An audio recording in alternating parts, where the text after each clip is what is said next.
பகவத்கீதையில் 2வது சாப்டரில் 29வது ஸ்லோகம்.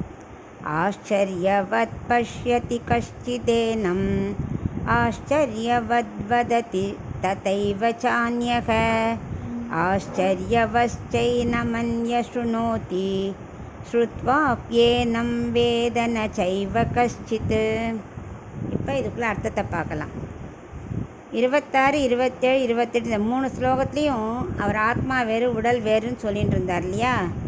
ஆனால் அர்ஜுனனோட மனசு இன்னும் தெளிவாகலை. அவன் சொல்கிறான், இத்தனை சொல்லி ஏன் உடல் கீழே விழுந்துருமோன்னு நான் கலங்குறேன், ஏன் ஆத்மாவை பற்றிய தெளிவான சிந்தனை எனக்கு இன்னும் கிடைக்கல அப்படிங்கிறான்.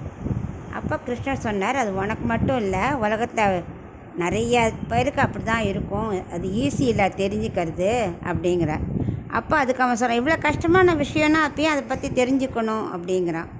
இல்லை அர்ஜுனா, அது அவ்வளோ முக்கியங்க, நான் இப்போ உனக்கு புரிய வைக்கிறேன். கோடியில் ஒருத்தனுக்கு தான் அந்த ஆத்ம ஞானத்தை தெரிஞ்சுக்கணுங்கிற அறிவே இருக்கும். அதை விட ஆச்சரியம் என்ன தெரியுமா, அந்த ஆத்மாவை கோடியில் ஒருத்தந்தான் பார்க்க முயற்சிக்கிறான். அதுலேயும் கோடியில் ஒருத்தந்தான் ஆத்மாவை பற்றி பேசுகிறான். கோடியில் ஒருத்தந்தான் ஆச்சாரிய உபதேசத்தை கேட்குறான். நிறைய பேர் அதுக்கு வரமாட்டா. கோடியில் ஒருத்தந்தான் உபதேசத்தை கேட்கணும், அதுக்கே வரமாட்டா. அவ்வளோ கஷ்டம் அப்படிங்கிறான். பின்ன எப்படி எல்லாம் தெரிஞ்சு நாங்கள் வாழணும், அவ்வளோ கஷ்டமானது எனக்கு என்ன பண்ணுறது அப்படிங்கிறான். இல்லை இது ரொம்ப அரிது தான்.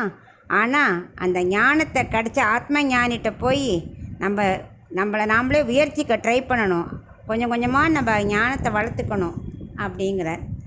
ஆத்மாவை பற்றி நேற்று வரைக்கும் தெரிஞ்சுக்காமல் இருந்தாலும் பரவாயில்ல, இன்னிலேருந்து கொஞ்சம் கொஞ்சமாக ஆத்மா உணர ஆரம்பித்து நம்மளை நாமளே உயர்த்திக்கணும். கோடியில் ஒருத்தங்கிறத மாற்றணும். நம்ம ஏன் லட்சத்தில் ஒருத்தனாக மாற்றலாம். அப்படி கொஞ்சம் கொஞ்சமாக எல்லோரும் முயற்சித்தோம்னா பகவான் அடையிறது ஈஸியாச்சே. அதுக்கு என்ன பண்ணணும், ஆத்மாவை ஒரு நாளைக்கு கொஞ்சம் நேரமானும் அதை பற்றி சிந்திக்க ஆரம்பிக்கணும். அப்போ தான் நமக்கு நாமளே உயர்த்திக்க முடியும் அப்படின்னு அவனுக்கு கொஞ்சம் கொஞ்சமாக உபதேசம் ஆத்ம ஞானத்தோட பெருமையை பற்றி சொல்ல ஆரம்பிக்கிறார்.